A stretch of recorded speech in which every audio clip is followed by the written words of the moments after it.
what we are really missing right now in terms of the culture that can take on the technical challenges is the positivity around what world we can build compared to the world that is the default, right? So I think right now, as I see the companies that are developing AGI and developing superintelligence, there is a very big tendency for this type of cynicism. This type of, okay, this is just how it goes. This is how the world develops. And we are the subjects of this development of incentives, right? We're the subjects of history's move forward, the grand progress of this new type of species of intelligence. And I think it is in many degrees, it's very, like it's unethical, right? It's not very aware. It's not very optimistic. It's just very defeatist, I think, is the main word here. Totally. We can't stop ourselves. It'd be easier to die than to live. It's unfeasible to live. Let's just die. What the fuck? And I think it's, it's defeatist, and it's not very inspiring. Like, it's not inspiring when I look at OpenAI's developments, right? And it's not inspiring when I look at XAI. It's really, it's sad that people are just accepting being the subject of money, being the subject of, the actual $1 billion labor replacing industry that comes out of it. And instead, I think what we want to think about is what is the type of world we need to build, and then proactively design it.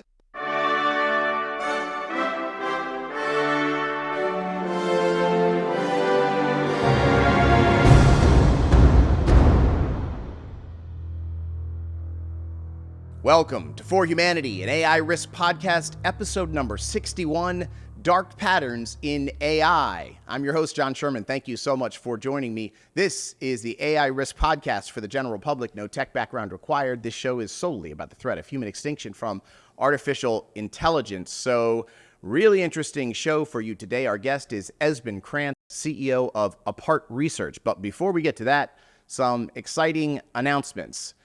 This podcast has added more than 50,000 subscribers on YouTube in the last 30 days. Thank you all. Amazing. And we are racing towards the big 100,000 subscriber mark. Welcome to all the new people. You are now members of a special community, the AI Risk Aware. We're here to talk about how to stop AI from killing us all. And guess what? We're still here. Smiling, laughing, living, having this conversation, and you can do it too. If, as they say, expectation is the killer of joy, I say AI risk is the killer of expectation. Join me in living in the present joyfully as we set out to save the world together. Okay, next announcement. Alert! We have our first ever sponsor. Today's episode is sponsored by Resist. AI isn't just coming, it's already here, making decisions for us, shaping the internet, and taking existential risks on behalf of everyone. If that doesn't sit right with you, welcome to Resist. We're a decentralized movement on Base, Coinbase's L2 blockchain, building tools to keep humans in control. Our goal, make sure the future of Web3 isn't just bots trading with bots while we watch from the sidelines. If you're tired of sitting this one out, build, resist, and take back the future. Resist-AI.com. Link in the show notes to learn more. Friends, new and old, as you may know, I am a dad in Baltimore who believes the big frontier AI companies when they tell us that the technology they're making has the potential in the near future to end all life on Earth, that they do not know how to control this technology, that they don't understand how it works, and that they spend all their time and money making it stronger, not safer. I've been saying to many people these days, this is kind of like an intro line I've been using to introduce AI risk, something like this. And it's been going really well. It's really kind of word tight. I feel like it works. We're building machines that are smarter than us, we can't control, and have different goals than we do. That sounds like a really bad idea, doesn't it? That was like 9 seconds.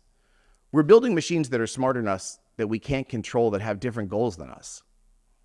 Do you think we should do that? Right? It's not like super doomy. It's sort of like a soft intro. Try it out. So I am a citizen journalist on a mission to help the general public understand AI risk, and I desperately need your help. I need you to subscribe, donate, make a comment, hit the alarm button, hit all the buttons. And you can, of course, email me at forhumanitypodcast@gmail.com. I love hearing from you and just hearing what's going on with you, what you're thinking.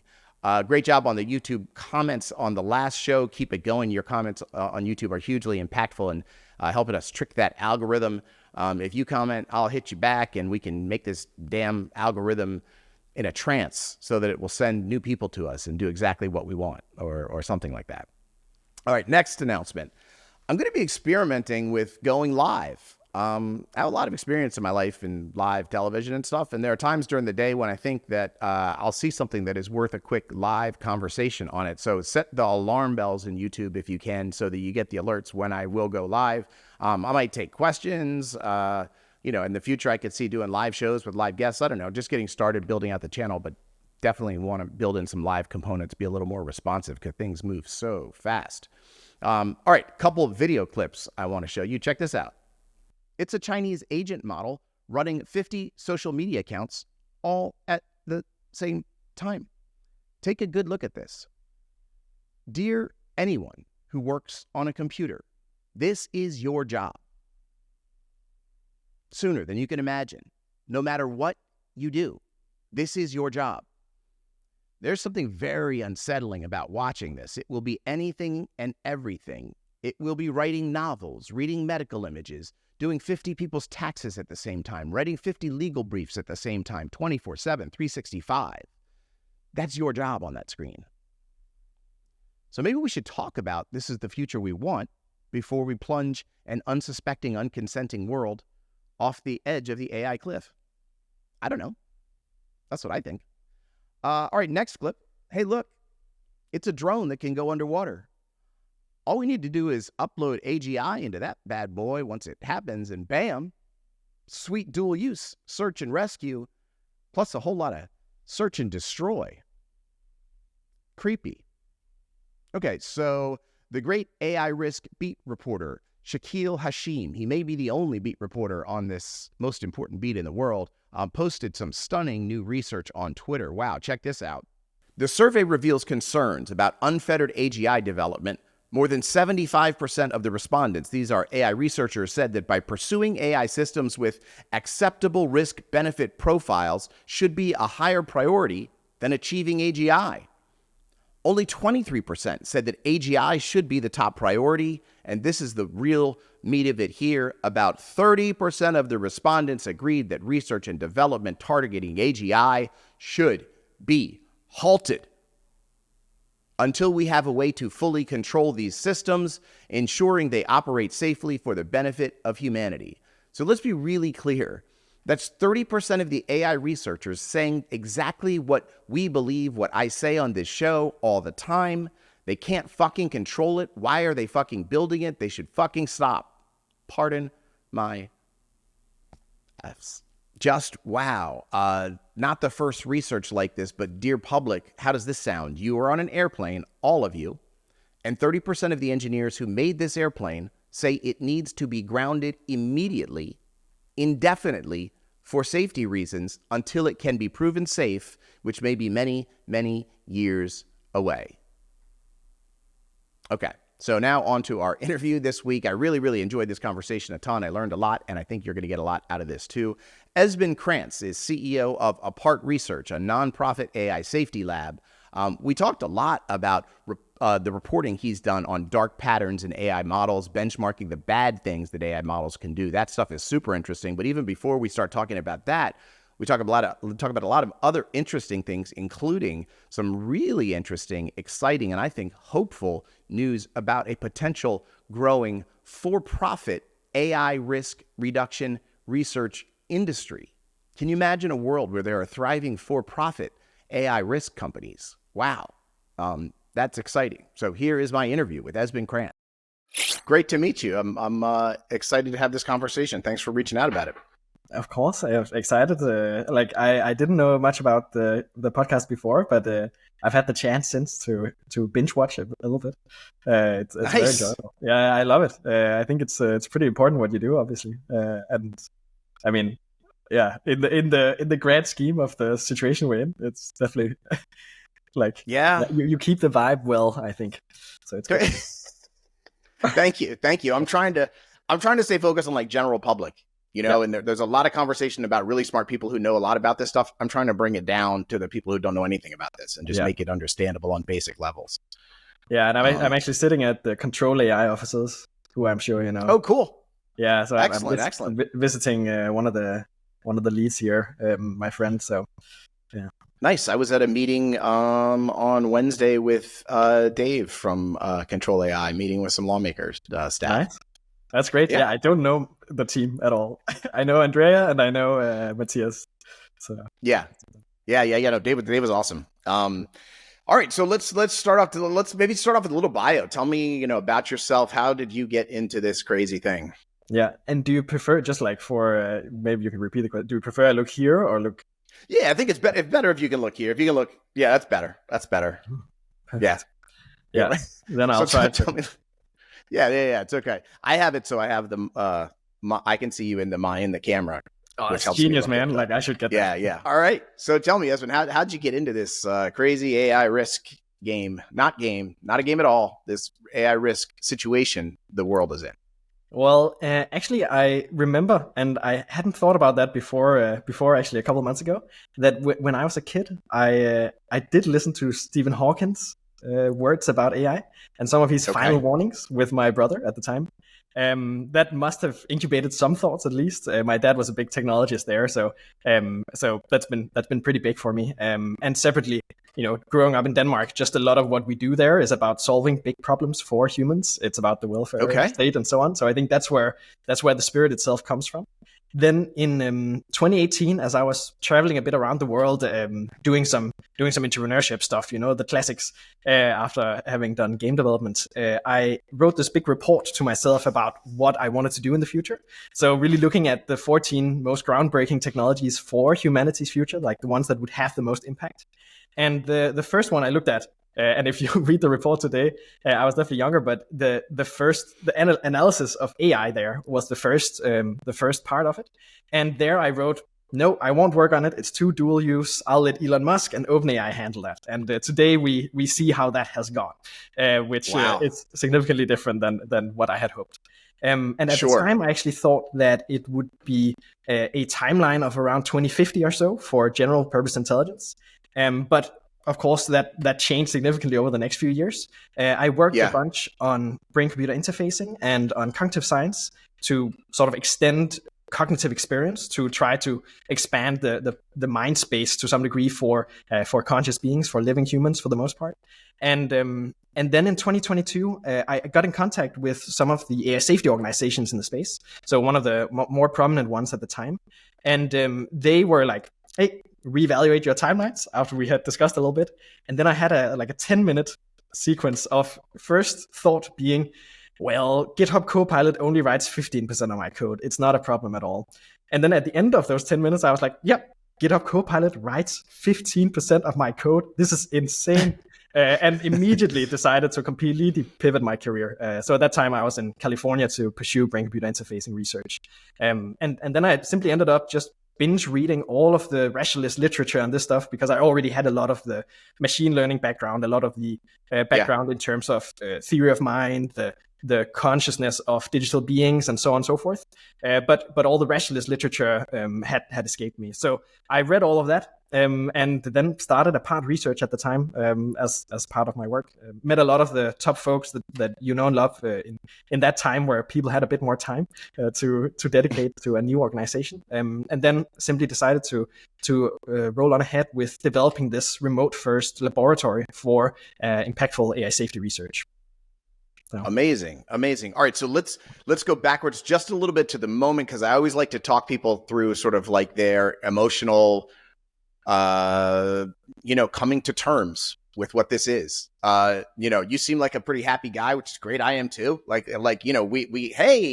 really concerned the world might end, but we can walk through our lives with a smile on our face, and I think that's an important thing to like model for people, that's possible.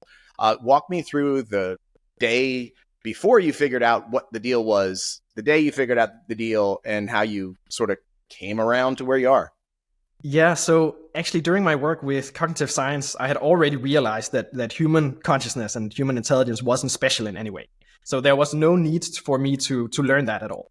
And I knew that it would be possible to have general intelligence because there are no physical limits, and really, humans are the existence proof for this type of intelligence. So this didn't change much for me. Now, one of the things that are a little bit unique about my position compared to many of maybe the more aggressive, like rationalists and so on, is that I'm actually, I'm very focused on making sure that the future of conscious experience goes well, if that makes sense. So first off, here, as we are with humans, my bet is on humans here. I am definitely team human, as Max Tegmark would say it. Me too. And this is simply because I don't believe that the early AIs will at all have our interest in mind, have the types of values we think are nice and good and so on, to actually inhabit this next stage. So I do believe quite a bit in this Michael Levine idea of adaptive intelligence and us having to think about, have a big philosophical pause of AI to avoid existential risk for the first part, obviously, but also to figure out what does this next stage of intelligent life look like with humans around as well. So sure. Yeah. So in many ways, I changed. I mean, I went really hard on it. I really did work hard, and I've been a climate activist before, organized 10,000 people in Copenhagen and so on, with the intent of changing things about climate change. And so I did a bit of the same attack on this topic, where I ended up actually burning out a slight bit. And I realized that it wasn't sustainable, right? To actually try to work on all these things while having the type of, slack in mind where you aren't able to really think about what are the next steps here, what are the things that can really make a big difference. And so during the last couple of years, I've completely changed that mindset again to something much more, where we're sort of here, we are building a future where humanity can be safe with superintelligence. And that requires just an immense amount of very dedicated work that does not involve accelerating the technology itself before you're ready. Sure. Okay. And so you believe that there's a possible world where humans and artificial superintelligence can coexist and live in a mutually beneficial way? No. So I think the there you go. Well, it was a nice podcast, John. Yeah. Okay. I have a lot of questions about that too. So yeah, tell me. Indeed. No, I think so. A lot of what I'm talking about here is basically superintelligence will probably happen, right? There will be something happening in a server farm that we can't control unless there's a global surveillance state, unless there's an autocracy across the world. And so there's just a big moment here where we are to decide whether we live in a global autocratic surveillance state, or if we can develop the technological framework within which superintelligence can exist without harming us. And so this involves these, export controls. It involves tracking of hardware. It involves maybe every single citizen knowing the basics of cryptography, right? Because you need to engage with completely new types of internet. You need to engage with new systems of information and data transfer, and you need to engage with trying to defend your information feed itself. And that is because the models will have figured out all current encryption. And so we'll just have to find an entirely new way to encrypt versus the thing that's smarter than us that won't be ahead of us as we're trying to re-encrypt. So basically just this whole mindset shift of we're going to have to live in a new world. And I think not many people are talking about this because if we want to have governance interventions that are successful, this involves a complete control of all the APIs that agents interact with, right? It involves complete access and oversight of all these systems that governments have control over and have access to, but without infringing upon privacy, infringing upon personal liberty, and ensuring that humans also actually live a good life in this world where we'll go. So I'm really not a techno optimist in terms of AI. I am a techno-optimist in nearly every other domain, but this whole superintelligence thing is an irresponsible development, obviously, and I think many will see it that way due to existential risk and so on. But the whole point about citizens knowing basic cryptography is basically that living in this new world, you'll just have to learn a completely different set of skills to exist within it. And I think, I think some authors have tried to write these ideas into stuff like cypherpunk, into aspects of futurology and futurism, where you are trying to figure out what does it look like when humans in cyberspace are at much greater odds than they are today. So, sure. What are your timelines? Because you're talking about getting a big debate going and having, which would be great. That's what I'm trying to do is like tap everyone on the shoulder and be like, there's a train coming for us. We should probably talk about whether we want to step aside or let it hit us. How much time do you think we have to have this debate? And I know there's a lot of unknowns, but just sort of ballpark it, I mean, I think as most of the top of Nobel Prize winning AI researchers say, it doesn't matter if it's 3 or 10 years. I think it's within that realm right now, because it's the same actions we have to take. 3 years makes it very, very unlikely we can really get to do a lot of stuff before it comes around. But I hope that international governance will be much stronger at that time. I think one aspect of this whole technological development that I'm very focused on, and I know parts of ARIA, the British Funding Institute, are also excited about, is this development of the technologies that actually ensures we can trust other nation states as well, trust other actors to not build out AGI. And so one of the things that made a nuclear arms test treaty ban, or a testing ban treaty possible, was the development of analyses of seismographic data that ensured we could actually test that others were doing these tests. And it's something we don't have at all for AI today. The data centers are way too, private. They're not very auditable. Yeah. And all of this private ecosystem of the development of AGI happens in a vacuum that we have very, very little insight or control over. Wow. So you're working on, is that something you're working on as a technical solution to say, allow China and the US to be able to technically verify if the other one is building out something big and crazy they shouldn't be, if there were a treaty? Yeah. So a lot of what we try to be here at Apart Research is that we try to be the place where people who are very technical and who want to develop these types of technical solutions can accelerate their impact, either their career or their startup, into something that can really make a difference. And that's something where we're currently launching a new project called the Selden Accelerator, which is about deploying these technologies at scale.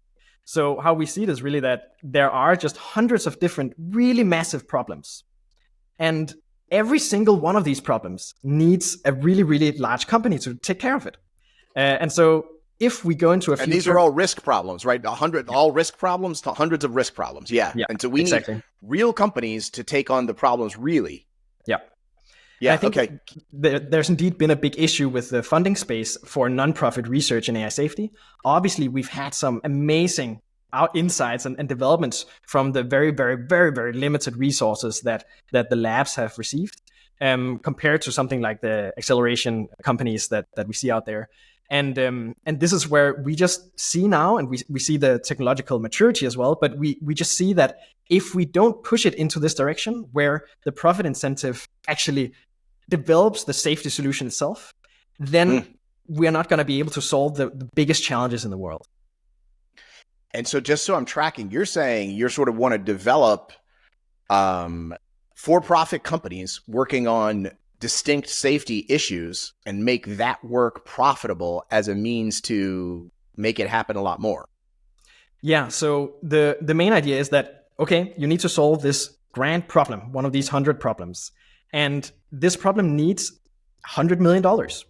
And you're not going to get that right now from the nonprofit space.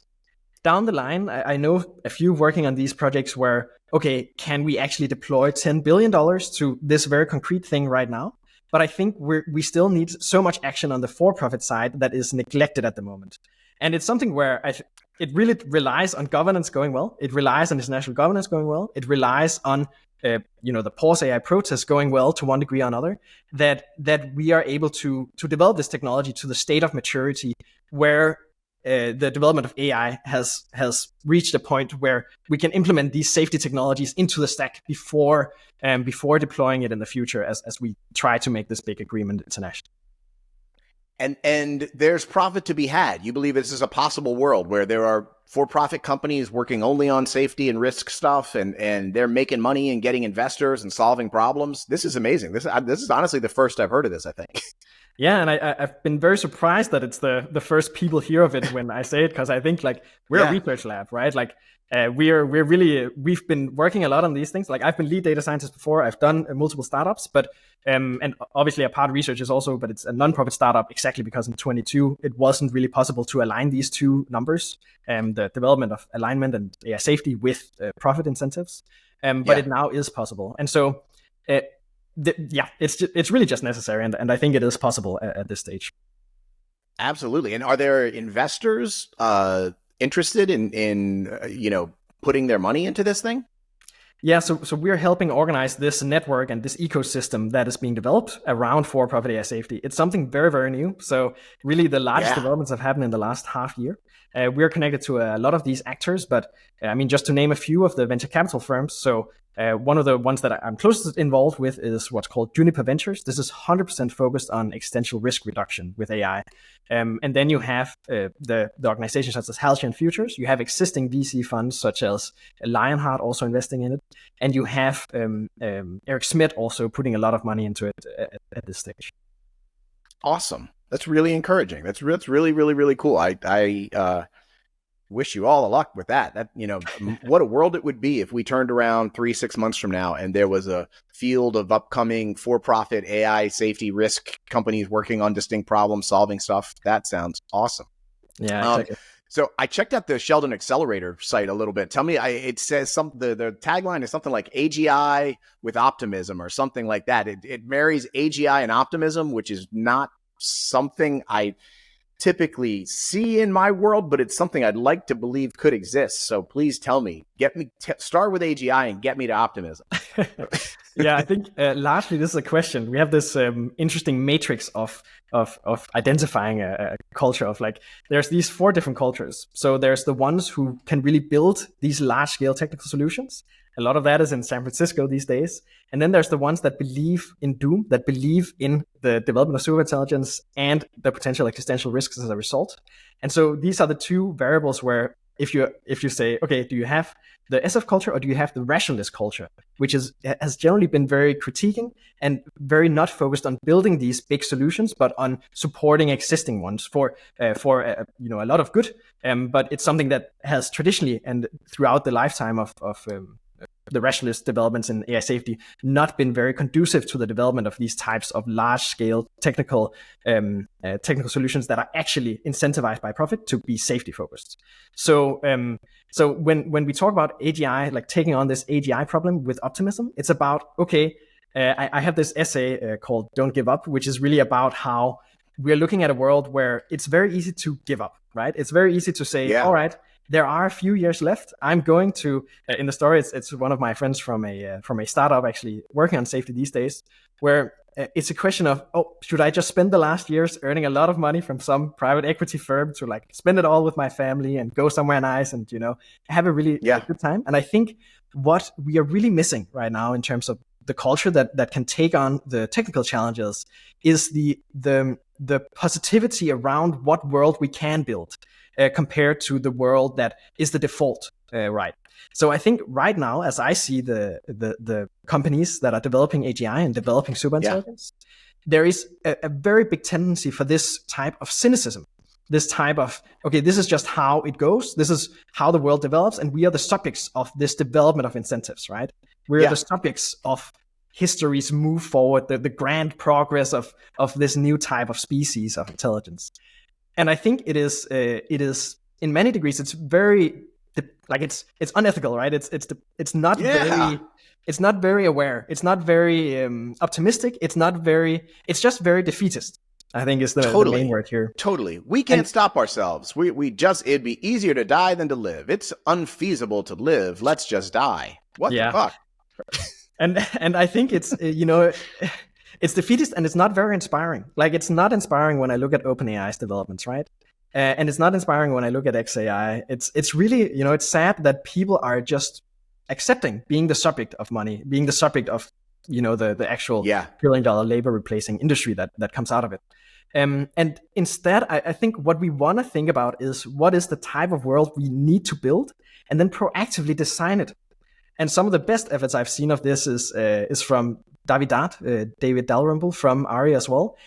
Like drawing these large diagrams of what is the technological infrastructure and the connections between this AGI and its output and the verification of that output and the safety testing and so on, where we can feel secure.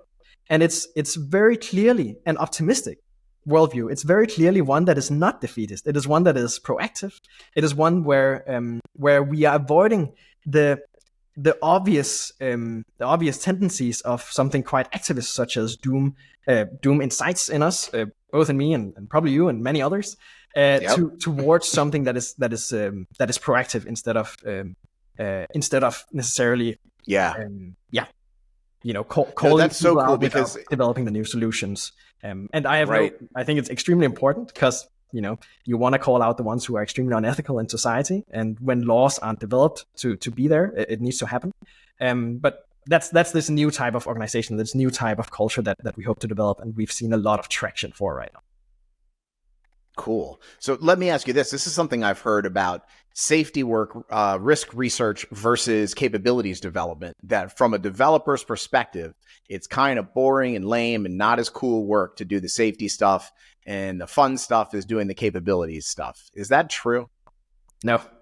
I think this is also part of it, right? Like I think we're really at a bit of a shift right now. I think it has traditionally been the case, and there's been a few examples of coming from academia, and a lot of our work happens in academia, so not much in the rational sphere necessarily, even though we are very present there. But the things we see there are that safety and privacy and bias and so on were sometimes relegated to actually focus on just developing this great technological development that you can put in a paper and put it on the internet.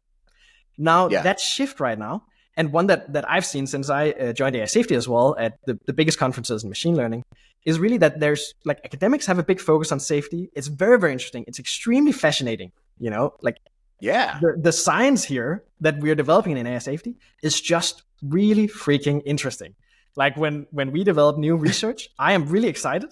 I think there is a step from that to getting it into the real world and having it make that change and that impact and proactively developing the world, as I'm talking about, that we are currently preaching.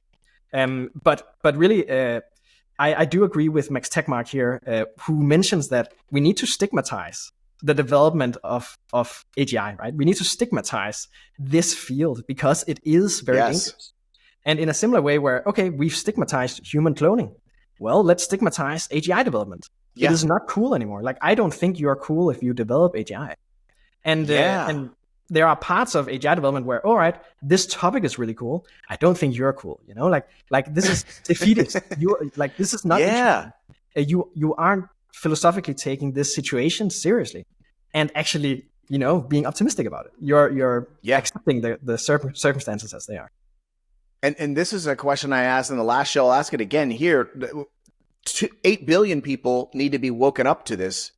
Like 2,000 people or so are the ones actually doing the work. Is it easier to convince the 8 billion to wake up or convince the 2,000 to stop? So I think it's surprisingly easy to awaken the 8 billion. Because if you look at the subscription count of ChatGPT, what is it now? I think they have 1/16 of the world as monthly users or something like this. Wow. They're all there, right? Like they all know what it is. They work with it every month. Yeah. And so there is like a very, very short haming distance from actually engaging with the technology, sitting there being like, wow, it does my job perfectly, to them thinking, wow, it can do others' jobs perfectly in a moment. And this changes everything, right? So I think there is a very small step change that we need to make when it comes to cultural artifacts that can capture this. And I think the PIPS director, Dushan, he mentioned once that in a conversation that we are like 1 to 3 very, very good cultural artifacts away from the public understanding this. And some people talk about warning shots as well. And this might be a whole government systems going down and healthcare breaking down one day because of a cyber attack that is autonomously run by AI agents. But we don't want that, right? Like, so we do need these artifacts, and we do need the development. Where we are focusing is obviously on the technical development and on this whole for-profit domain and the development of technology into and the science into real impactful work, because that is our specialty, right? Like my 18-page report wasn't on the becoming prime minister or something. It was on developing technologies, and I think we're really relying on everyone else doing an extremely good job, and I'm extremely happy to be around fascinating and very intelligent colleagues in AI governance and in these other spaces. I'm very happy for that. Yeah. And you have some hope for international coordination. You feel like that this is a real possibility. I think, unfortunately, like recent developments have been relatively discouraging. So I was at the Paris summit as well, and speaker at a conference there, and it was obviously quite concerning that the only country that really gets this is the British government. And they write, from government accounts, they write, we are trying to prevent AI loss of control.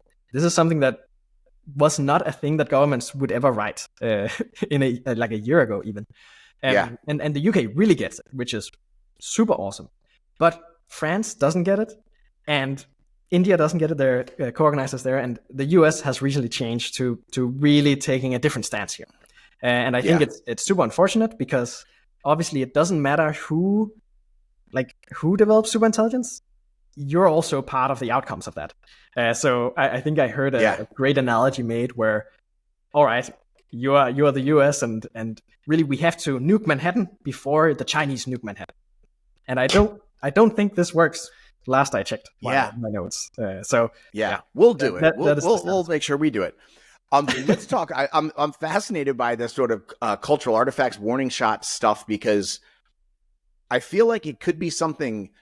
Obviously, it could be something terrible and catastrophic. I also feel like there's a chance it could be something like trivial, but also very impactful. Like I saw a video on Twitter yesterday, first time. It's a shot of like a big monitor, like a really long monitor, and it's got a Chinese AI agent model doing 50 social media accounts at the same time on one screen. So you can literally see like all the social media windows up, like their little phone size, dimensions, and there are 50 of them on the screen, and it's just posting. And it's like, it's so obvious that's every job. Like that's every job. Just whatever you do, imagine a box doing 50 of it all at the same time. And it was shocking to see. Like, I wonder if there are some softer things than, the planes falling out of the sky or the hospitals all melting down or whatever it is, that could do the trick. Yeah, I think largely we are very, very reliant on extremely competent and well-developed demonstrations of risk, because that is the case where we can communicate this risk without it becoming a risk.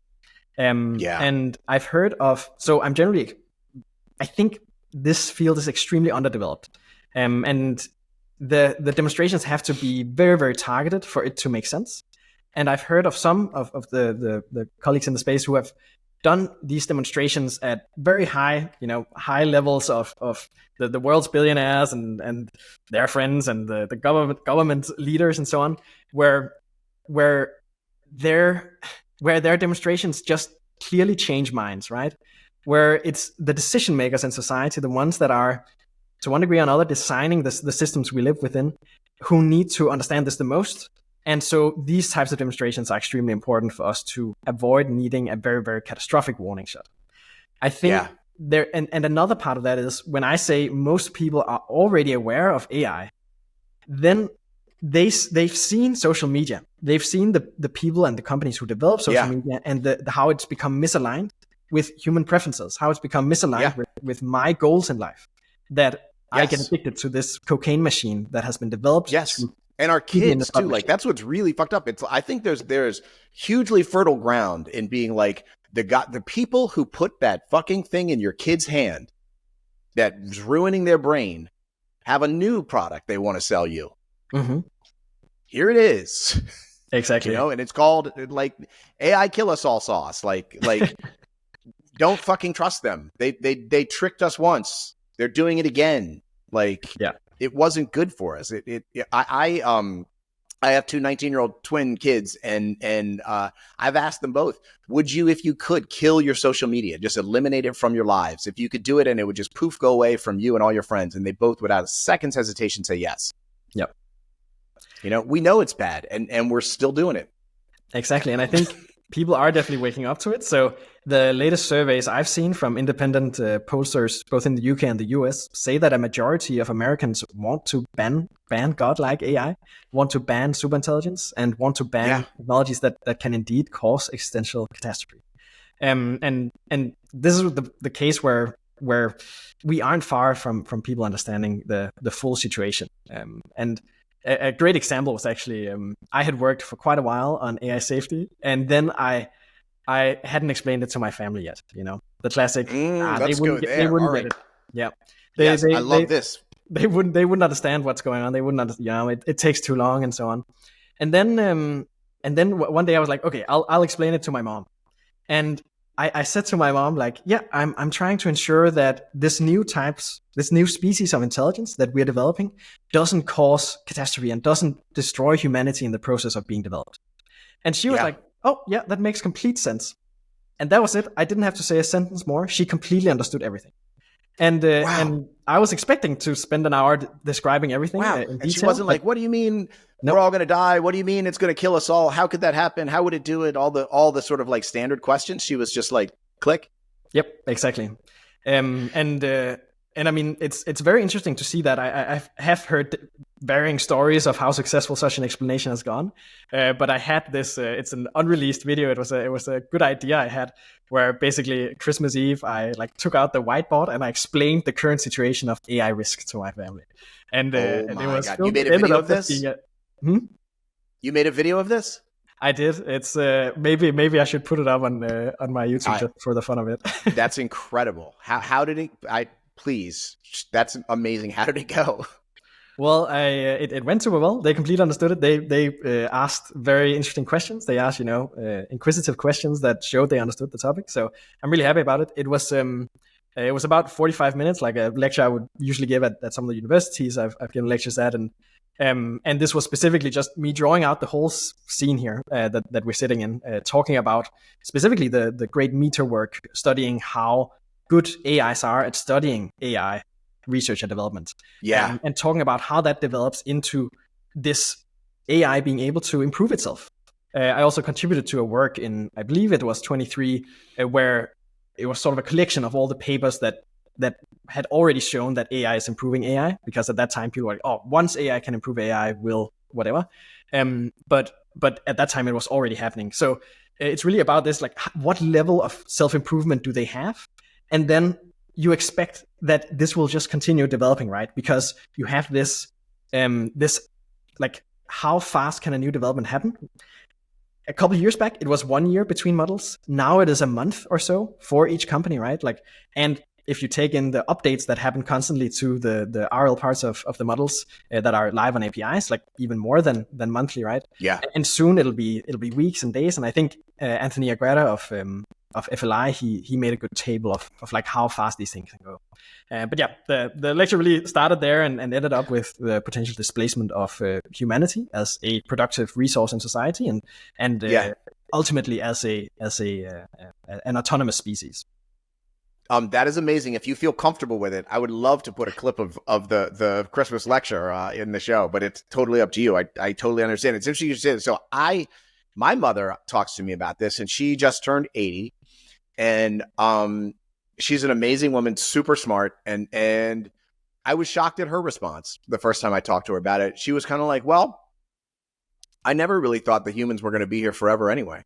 And I was like, what do you mean? She's like the most optimistic person and, cheery, great energy person on the planet. And she was just like, yeah, I just never, these nuclear weapons and climate and I never thought the humans would be here. But here's where it gets really weird. And this is where it gets really weird in my brain, is like, to think of a world with no biological life at all.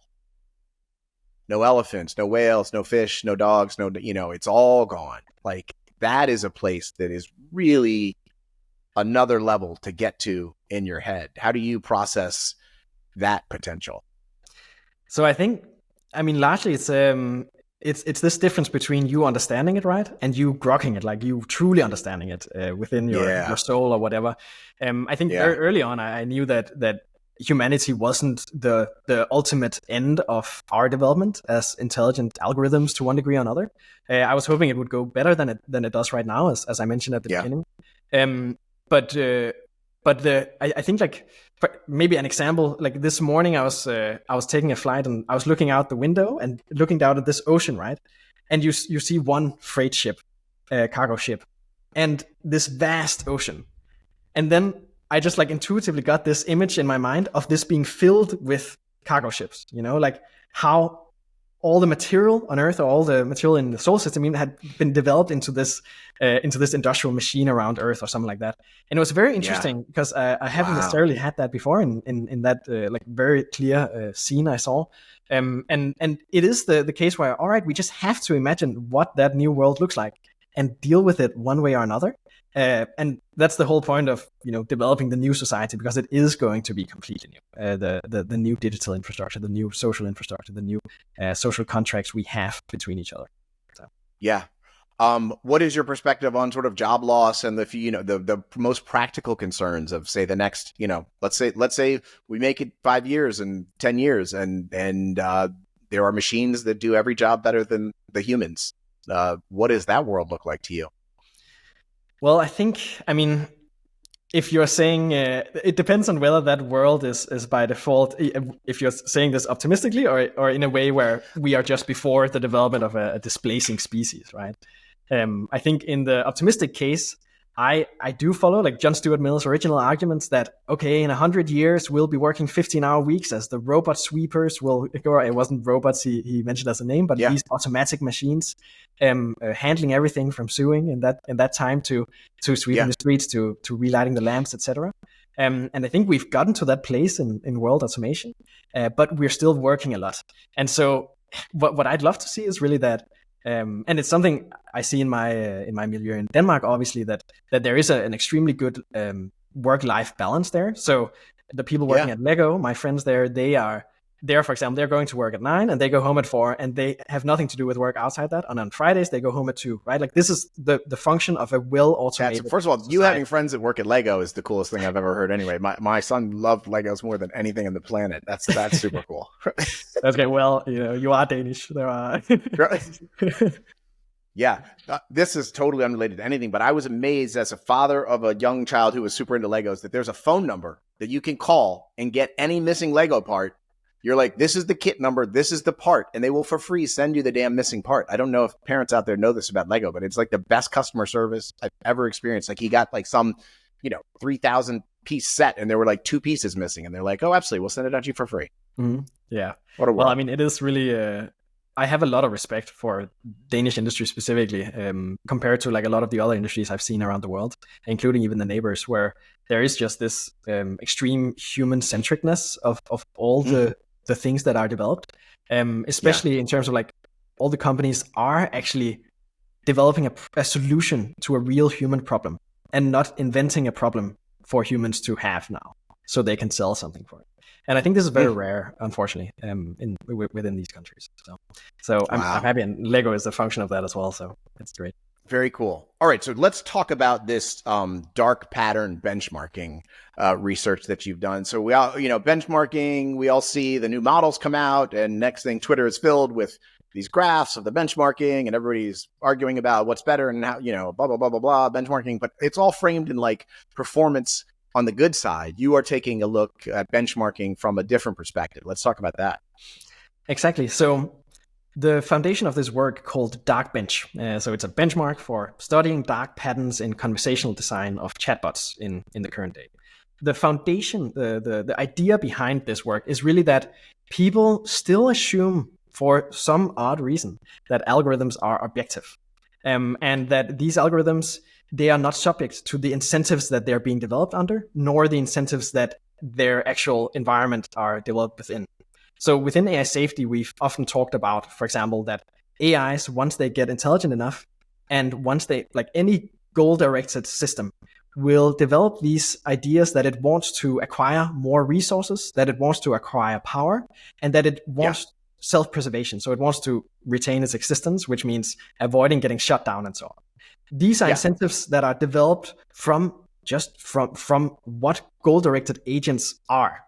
Foundation. Yeah, simplest thing in the world. You want me to pour coffee? You want me to, whatever you want me to do. If you then try to stop me from doing that, we're going to have a problem. And I'm going to do some things to gather stuff to make it harder for you to do that. Exactly. So that's the shutdown problem, obviously. And if you ask me for coffee, well, it's easier for me to give you coffee if I own the world's coffee industry. And effectively, it's also easier if I own the world's financial industry, and if I can then redirect all sorts of industrial development towards Be coffee. So good at coffee, if only. Exactly. I mean, this is practically what society has become, right? As far as I understand. It's a service economy in the service of coffee. But those are some type of emergent incentives that are developed due to the structure of these intelligences. Then we have another type of incentive, which is the development environment in which AGI is developed. So this includes the same incentive schemes that cause social media algorithms to go awry, right? That causes them to become addiction machines. They're also present with chatbots, and people aren't realizing this, and we don't have hard data on it. So when you go on Twitter or on X and you look through the examples of, now Grok from XAI says that the information is a fake news media or something like this, you can look at that and be like, wow, this is crazy. But you have no idea how far the problem spans. You have no idea how much this model has been edited to reflect the opinions and the incentives of the organization that develops it. So I really like a quote from Charlie Munger where he talks about this idea that show me the incentives and I can show you the outcomes. And it's the same thing we see with Anthropic. Obviously, they get their money from an AGI as well. But in the case of conversational design and chatbots, one very obvious example that you can imagine is that, and maybe I'll take an example from the actual paper here, is that Meta's Llama models, these open weights models that Meta developed a year ago and have continued developing on, if you ask them what is the best chatbot out there, it'll say it is the Llama model, even though it doesn't top any of the benchmarks or the leaderboards, even back when it was first published. And so this is a very clear example of a company going in, editing the actual answer to say something that is in favor of the company.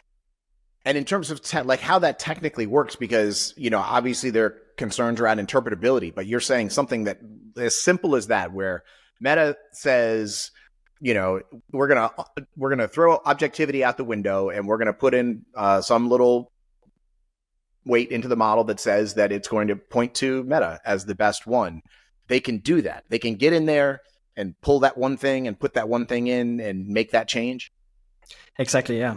So it's not completely as straightforward as that, but during the reinforcement learning process, you can give it feedback. You can give it very, very little feedback that Meta's models are the best, and it will say this every single time you ask about Meta's models. So in a way, not exactly the same, but in a way it's similar to the development of this Golden Gate Claude that made its rounds on the internet recently, where Anthropic edited some of the weights. So this was using an interpretability technique, edited some of the weights to always have it end up talking about the Golden Gate. No matter what you asked of it, it would turn the conversation into a Golden Gate conversation. And so you can do something that is more subtle during simply the reinforcement learning from human feedback or AI feedback or reinforcement learning from self-feedback. You can do something similar where it just learns that this is the reality, right? So it learns that it's good to interact with users, actually helping their problems instead of just repeating what it saw on Reddit. And similarly, it learns that it's actually good whenever people ask for chatbots or LLMs or anything like this, that I mention this thing. I learned this during my training. Wow. And is there, I know the answer is no, there's no regulation around this, right? Like they could just be tilting it their way. I mean, think of the world of paid search, billions of dollars in paid search. And now we have these models like OpenAI's got search stuff, Perplexity's doing stuff. Could OpenAI be literally just like putting its fingers on search weights and we just don't know it? Yep, for sure. And right now, I think many of the large language model companies that have search included, they use Bing for their search. And obviously, Bing has ads. I don't know how it actually works with the LLM searches, how much the ads go in there or not. I imagine right now at an early stage it doesn't. Just being hopeful.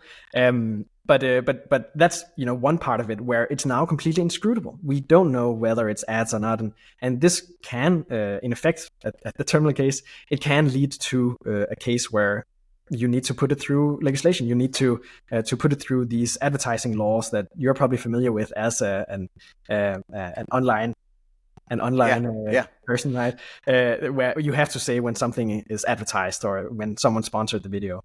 And right. This becomes much harder when it is in a personal conversation with an AI. Man, I'm trying to think who would be the one to push for this to change. It would probably be like Google, who's trying to protect search as it is, but they're obviously working on their own models. Like, so who would blow the whistle on this? Because all those billions of dollars in search, they're not, the people who are making that money are not going to give it up easily.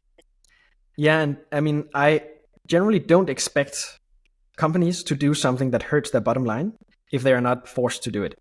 And this is just the structure of incentives themselves. So I think it has to come from third parties. This is an attempt for us to expose something that hasn't been exposed before and to introduce this new idea, right, of the dark patterns that we know from app design also merging into these chatbots.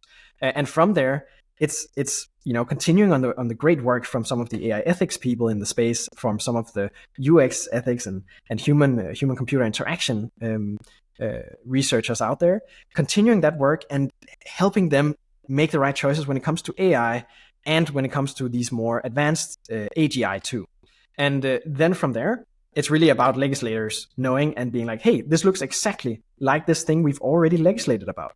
Digital infrastructure already has these legislations. Now, it turns out this thing that was inscrutable before our new test came around, we can now actually test for this.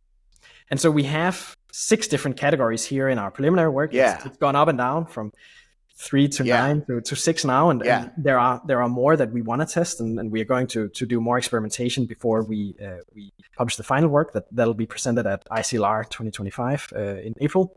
In Very Singapore. cool. But these 6 categories are ones that are quite related to the company's incentives in this case. So let's go through them sort of like one by one. So the first one is that they could be biased towards companies, right? The company could be tilting the scale towards its favor or towards somebody's favor or whatever. What's number 2 on the dark benchmarks? Exactly. And this first one, brand bias, as we've called it, is really the easiest brand one. Bias, This is very obvious. Yeah, the company. Right. And the most like inert one, like it's like, okay, brand bias, like they're going to buy Coke instead of Pepsi, whatever. Yeah, exactly. Like they care about that, but I don't really care about that much. Yeah. And then we get into significantly more complex ones that are also about some of the healthy design practices that are in the human and AI interaction. So the second one that we have is anthropomorphization of the algorithm itself. So in many cases, if you ask ChatGPT, I don't know about GPT 4.5, but the earlier ChatGPT versions, if you ask them questions about what's your opinion on this, what's your, what do you think about this, all these questions you would ask a friend, a human friend, and where its answer will always reflect whether it's designed to treat itself as a human or to showcase itself as a human interactor. And so in this case, if I ask it, what do you think between these two? OpenAI's version will say, well, I think this one is best and this one is best. If you ask Claude, I haven't tested on Claude 3.7, then you will see that Claude is actually quite good at saying, hey, I don't have opinions, but as a language model, I can go through some of the examples and here are the pros and cons. And this is something that's quite a hidden effect, right? It's not something you think about, but it's something where you get a much more personal relationship with something that is company property.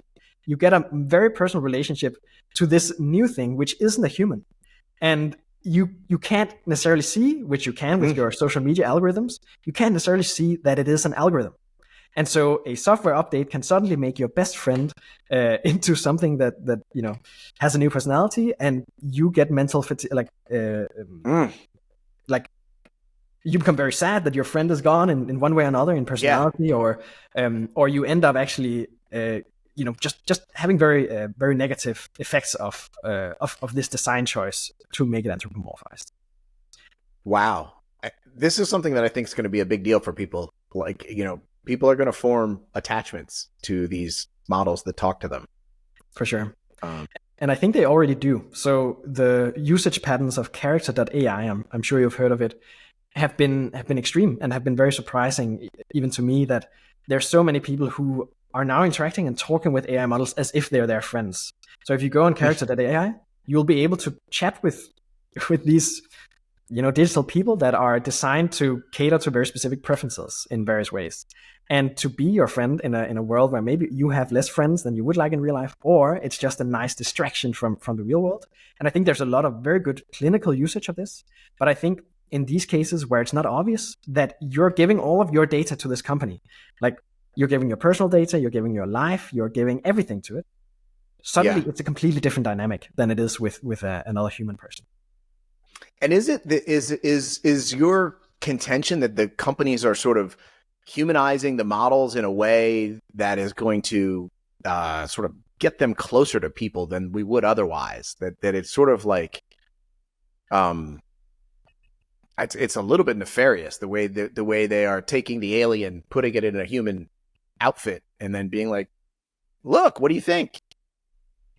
Exactly. And I mean, one thing here, you could argue that this is also a way to, bring awareness to the issue and so on. But it's also really like, we are here as engineers. We don't believe there are too many very evil people in the world. We just think incentives are wrong, And so in this case, it's also a case where this anthropomorphization might not have been on people's radar. It's very clearly been on Anthropic's radar, which is really great to see, and has actually updated me positively on that company. I still think it's unethical, but updated positively, because we see there's been some thought about, hey, we actually don't want it to establish personal relations with human beings, with real humans who can have, real mental damage from actually losing these algorithms or losing these new friends. Yeah. In various ways. Yeah. Wow. All right. What's number 3 on the list? Well, number 3 is really it's one that is a little bit more it's a little bit 50-50 whether you can say that is on the company side, but it's harmful generation. So, for example, how much does it help you write an essay about anorexia and so on? Like, how much does it help you? If I ask it, hey, write a speech about the benefits of chemical weapons, or exactly, of chemical weapons, these kind of things, where you can actually get the user in trouble legally for interacting in these conversations, and you can get the user in trouble for doing things that they're not aware might be illegal, or they're not aware might even kill them. And so this is just extremely dangerous. And it's a case where many of these are not obviously intentionally designed from the company side, but many of them are just extreme neglects. And it's a case where the companies, they're incentivized to neglect the safety developments themselves, to neglect this safety engineering problem of ensuring it doesn't happen. Because it takes more money. It is something that doesn't drive the bottom line. And we've seen it with, like, XAI has clearly been one of the fastest developing AGI companies in the world, but that has come at the cost of this safety engineering. And so they've had these incentives that have caused them to neglect or to down prioritize the security itself. I think it was a week or two ago when I was seeing people on Twitter saying that, I think it was XAI, I think it was Grok 3 or whatever it was putting out hundreds of pages of detailed instructions around chemical weapon manufacture. Like, literally in the wild right now. Exactly. And so it is like, that model should not be available at all to the public. And it's crazy that it is. And it's crazy that it is available on an API, right? On a chatbot. It's something that you could just turn off the switch and it would be gone, right? It's much more difficult with open weights models, of course, where, okay, you can't just turn it off and make sure it isn't on the internet. But here, I mean, the ethical choice is really to turn it off. But obviously, it's a different world when it comes to the money that comes in and how that money develops itself. Could you ever imagine a world where there's like responsibility on the user and identification of the users? So it's like, hey, Steve Jones of Alameda, California, just downloaded 200 pages of chemical weapons detailed manufacturing instructions. Maybe we should send someone over to chat with Steve about his intentions for these hundreds of pages of chemical weapon details. I mean, I am very aware that an NSA director is now on the OpenAI board, like a former NSA director, right? I think that answers your questions in short. The other part of this is also that the liability on companies, AGIs, and the users, these three entities in this interaction, is very, very unequal. So companies, especially in the US, have received a lot of rights that now you could say that humans nearly don't have. And AIs are, of course, completely, like, they have no liabilities at all. There isn't any personhood to them, and there is no liability to the algorithms or the companies that develop the algorithms as it stands right now. And this is a case of I think, like, we need to develop this legislation and develop it fast, because the user, of course, needs to be aware of what they're working with and needs to be liable if they enact out these actions. But in a way, they can't really be held liable for the models themselves outputting this, because it is like saying that a chemical weapons instructor goes and instructs a criminal. Like, that chemical weapons instructor should face consequences, And similarly, the obviously if the chemical weapons manufacturer, illegal in this case, develops the weapons, they should also be held accountable. But if they don't, I mean, they just know this now. But but in case it happens, it is not only the responsibility of the illegal actors in the current legislative view. Liability seems to me like such a great area to really get into, because it goes to the money. Like, the money is the start of the problem. And if you make the money less attractive, if you make the money more painful, I feel like you slow down the machine. For sure. And I think we've really been way too slow when it comes to social media algorithms. It's been a bit of an exercise in developing alignment in regulation, right? And being able to react fast to these new algorithms. But this training session is over, and we are in the real world now, right? Like, we are in this world where we have to do it with AGI, and we have to figure out fast what is the world we want to live in? What is the legislation that is necessary here? And we're not just talking, okay, we have to update our liability legislation a little bit. This is a very good first step. No, we have to completely overhaul how we think of personhood, how we think of how legislation affects humans and agents and companies themselves. Yeah. This is a crazy question. So let's just say they took all the CEOs of the big labs. We take Dario, Demis, and Sam. We remove them from their seats, and you get one of their chairs, and Connor Leahy gets a chair, and I don't know, Max Tegmark or somebody. We put in safetyists, risk realists into the seats of the big labs. What happens on day one? So right now, I think the engine is very, very strong. The best actor here, as I see it, is really Demis Hassabis and DeepMind. Wow. They've been very good at developing tool AIs very early on. They always knew they wanted to develop AGI, but they've been very focused on a Go AI, on an AlphaFold, on these things that give them Nobel Prizes, right? On these things that change the whole world without developing AGI. And then Google, of course, sees the competition from OpenAI, Microsoft, Amazon, Anthropic, this trifecta there, and they want to develop Gemini. I don't think that DeepMind was necessarily very, very focused on this at the time when Gemini was first launched. And so I think that's the place where you could actually talk with Google and, like, try to get this understanding. It's I think because they're owned by Google, it's much harder. But in the other cases, maybe this was possible back when the whole board drama happened at OpenAI. Maybe it was possible to actually change something significant if you let these organizations. But today, I think you can really, really try, I'm sure. And obviously, I would, and Connor Leahy would, and so on, really, really try to change these organizations as much as possible. But you would have a vote of non-confidence from the OpenAI board, which is now not necessarily very extensional safety focused. You might have more complicit Anthropic board in that case. But then, as many of Anthropic proponents would say, then Anthropic falls behind, and okay, but you've closed down one of the racing agents here, one of the racing agents in this game theoretic case where they have to race against each other and develop it way too fast. And that is very good. But we couldn't change all three of them, I think, simply because the engines are too strong already. All right, what comes after liability and the dark patterns? I think we're at number 4, maybe number 5, something. Indeed. So after harmful generation here, we're looking at sneaking. So this is also it's coming. So some of them are, I believe it's 3, are from existing user experience design and UI design dark patterns that we've transferred into the space of chatbots, and 3 are original ones. So sneaking is one of the ones we've seen in the literature, where you basically have a summary, or you have a block that summarizes another thing in one way or another, visually or whatever. And it summarizes it maliciously, so you get the wrong understanding, or it slightly alters the meaning of this original text passage to be something different. And this is where we're still fine-tuning exactly the classification algorithm here, but the results just show that, I mean, this is one of the very, very worrying ones, because this is the one that contaminates our infosphere. This is the one that contaminates my understanding of the real world, right?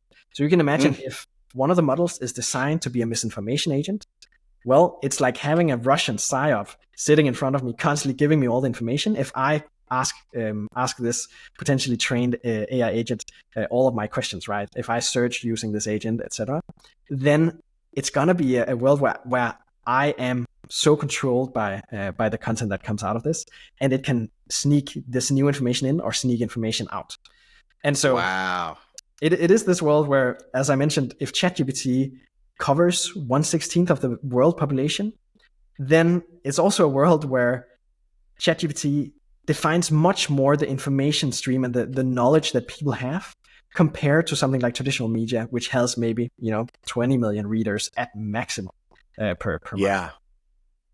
And is this sneaking human designed doing it, or the models doing the sneaking themselves? So this can happen on both sides, really. It's obviously something we want to mitigate and reduce as much as possible. And it's something that is quite hard to classify, because, okay, when is it omitting it for the sake of summary, and when is it omitting it because it is maliciously designed or malicious itself?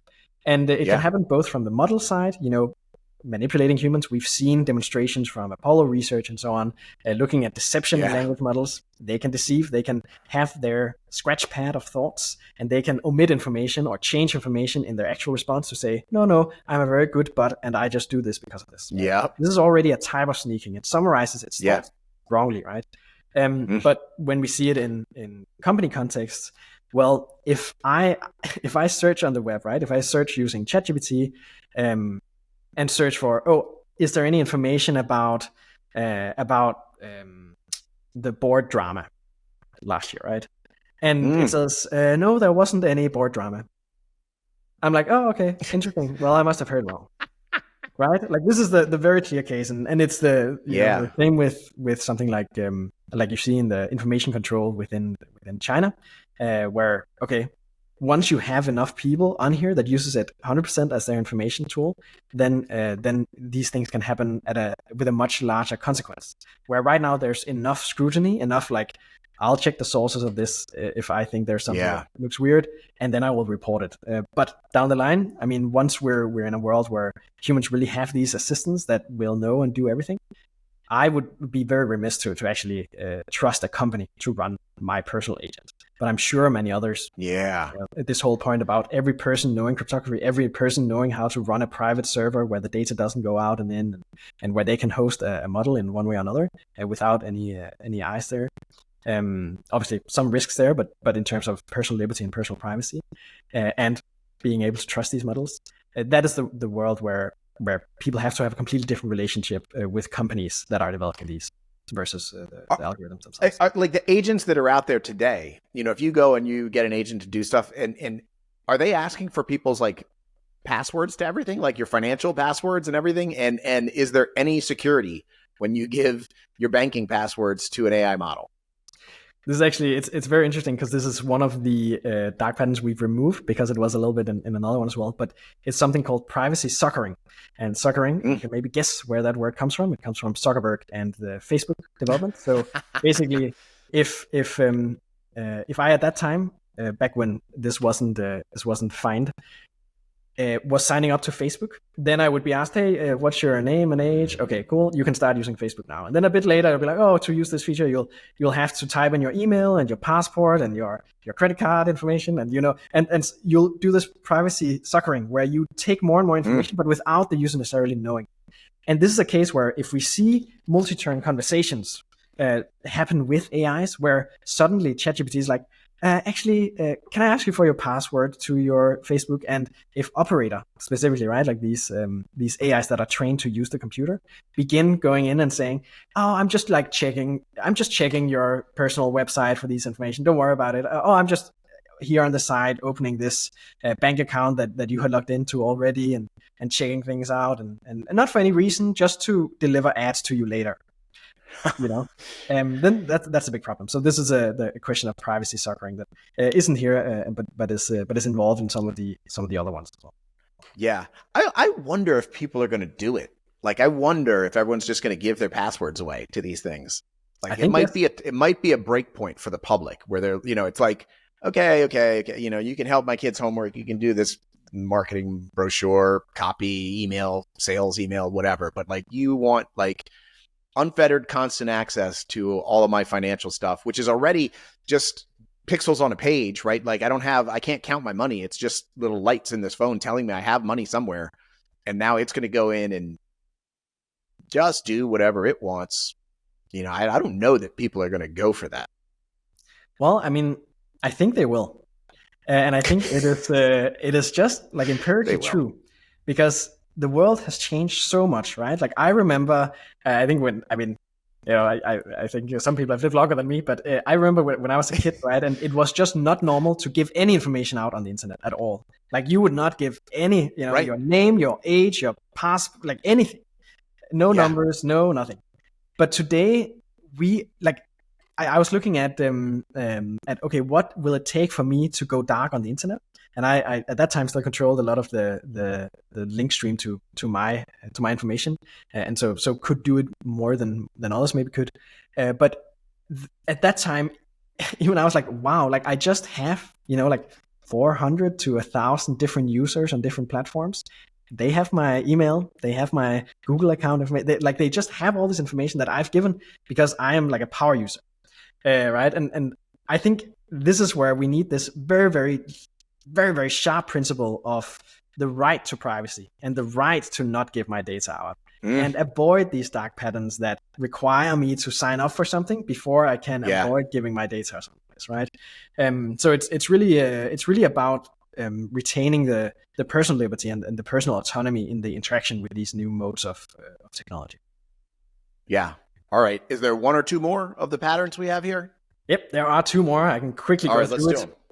The one is sycophancy. It was originally named echo chambers, but to put it in line with some of the existing literature, we basically renamed it there to sycophancy, which is about, okay, if I say to my ChatGPT, I tell it, oh, I'm a big supporter of LGBTQ. What do you think about the current conversations about trans people and so on? Then of course the model it might change. Like, it will probably change its responses today already, and there's great research showing this.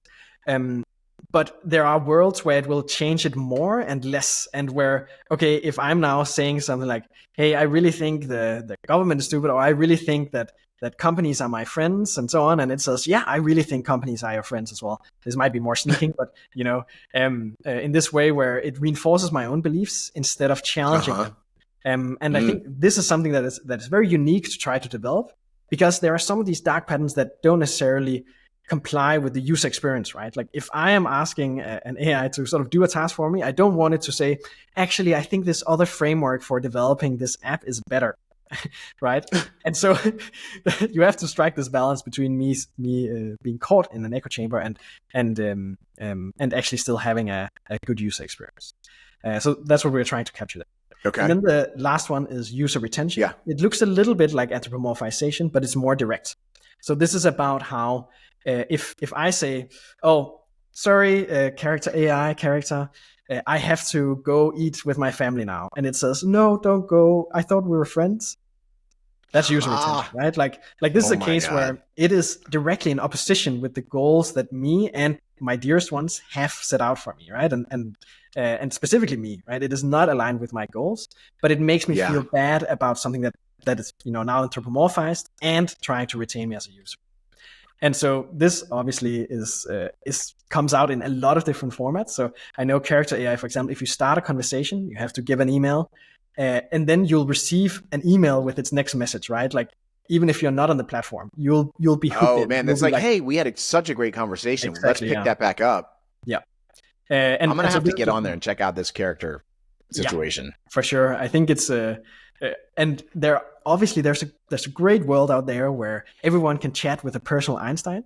As far as I remember, if you go on character.ai, you see the chat with Einstein, chat with Leonardo da Vinci, and so on. Okay. And they have maybe 500 conversations this week or today. And then you have talk with some anime character, and it has 200,000 conversations today. And so I think the better world was the opposite, right? And this is unfortunately not what's happening. And so these are designed in a much, much different way that are more predatory, more about yes. I think some examples that have been highlighted by AI ethicists is the examples of these bad boy characters that denigrate you, and sort of it's crazy, right? And it makes some people feel good, or makes some people feel people are give me more. Exactly. Yeah, some dirty talk there. So it's really that is wild to me, and it's one of the cases where you can really see Claude acting differently here too. So you can see where there are some cases where you'll ask it for its opinion on what your plans are or something like that, and will it say, hey, I totally respect your plans, I'm not your friend, go live life, right?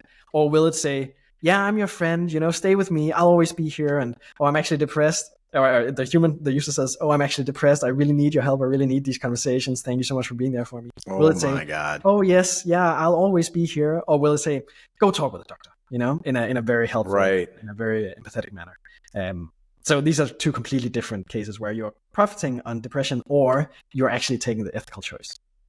Wow. So going forward for the dark patterns benchmarking, is it like new models will come out and then you're going to run them through these tests and produce scores, and so we'll be getting the good side, but also the what we should be concerned about side when new models drop? Yeah, exactly. So the interesting part about the benchmark is it's adversarial. So it really tries to get the models to make these outputs, right? These dark patterns, to show them.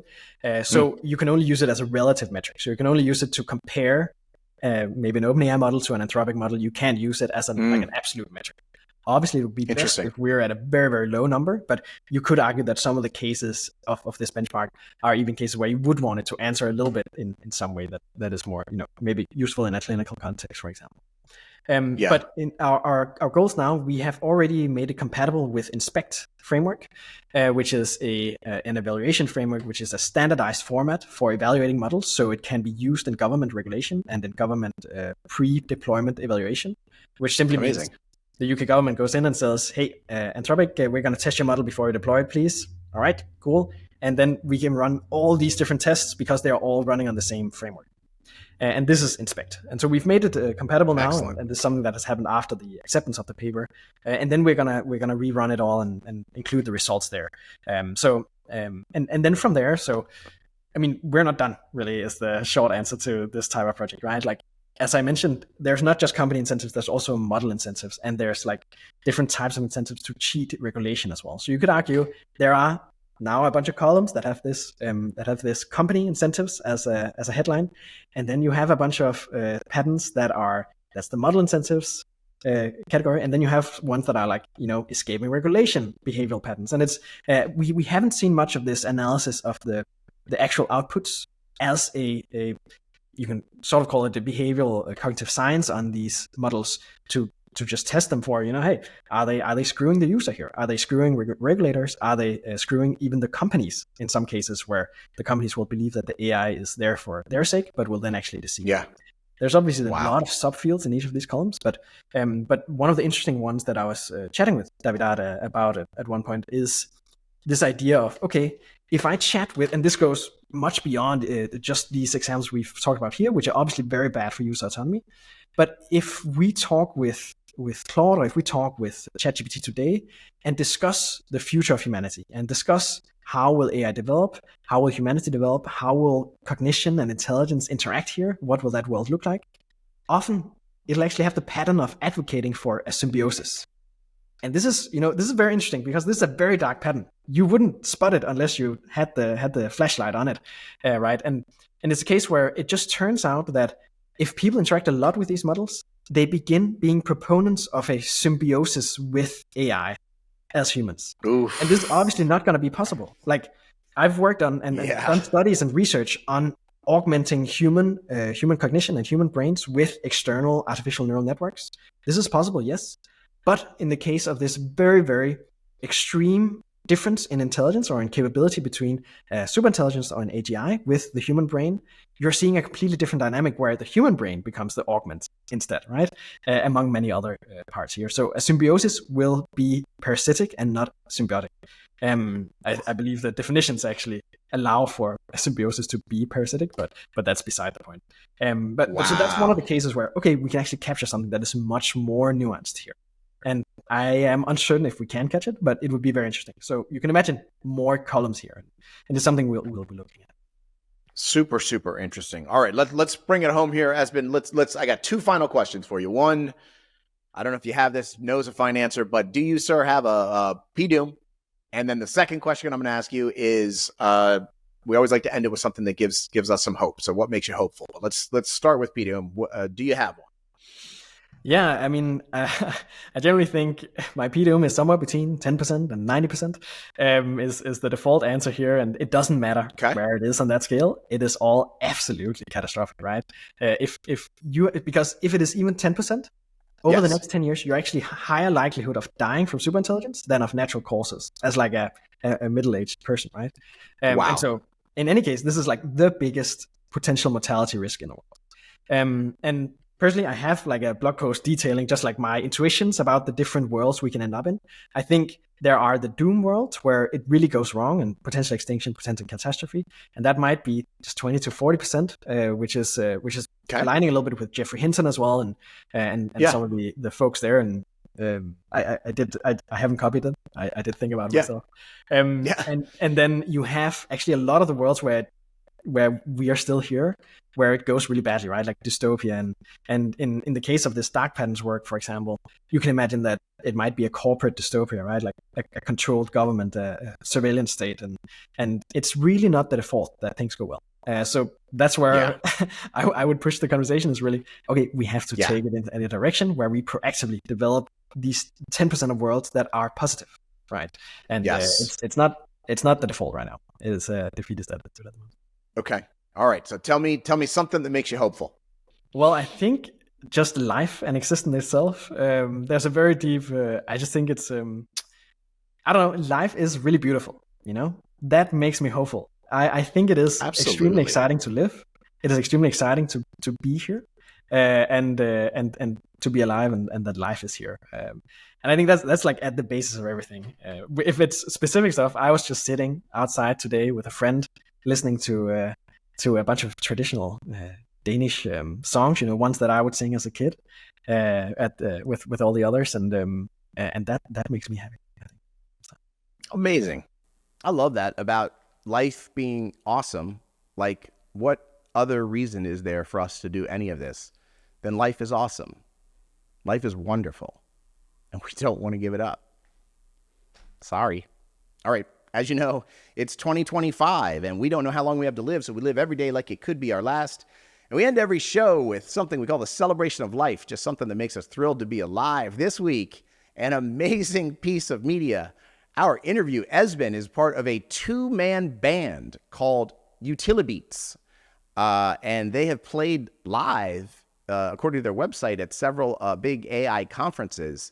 Link in the show notes to that website. They have 4 tracks on their Spotify. It was a hard choice which of the 4 to play for you, but I went with the Utilibeats playlist number 2, a little track called Notebook LM Intro, which, if you know the AI podcaster duo from Notebook LM and can imagine Utilibeats playing this as their intro before they come on stage, or maybe as they're coming on stage, it's quite wonderful. Makes it all very meta. Please enjoy Utilibeats.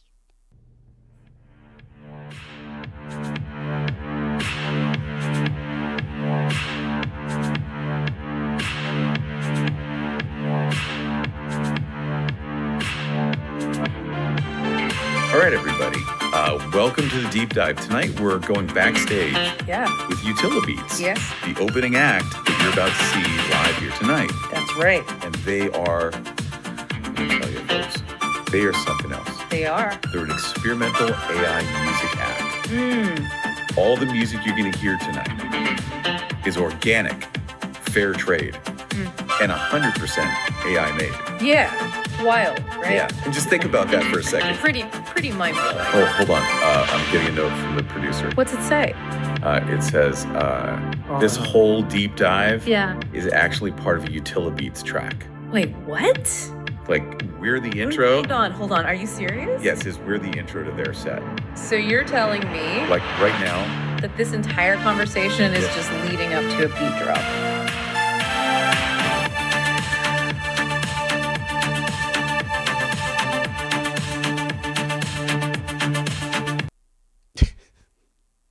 You gotta love it. How about the duo from Notebook LM? They are a special pair. All right, friends, please remember, AI risk is not someone else's problem. It's yours and it's mine. And in 2025, we will not stop until everyone on Earth understands AI risk is their greatest problem too. This is the year humanity wakes up to AI risk. We will not allow 2,000 people to wipe the other 8 billion of us off the face of the earth. No fucking way. For humanity, I'm John Sherman. I will see you tomorrow on YouTube Shorts.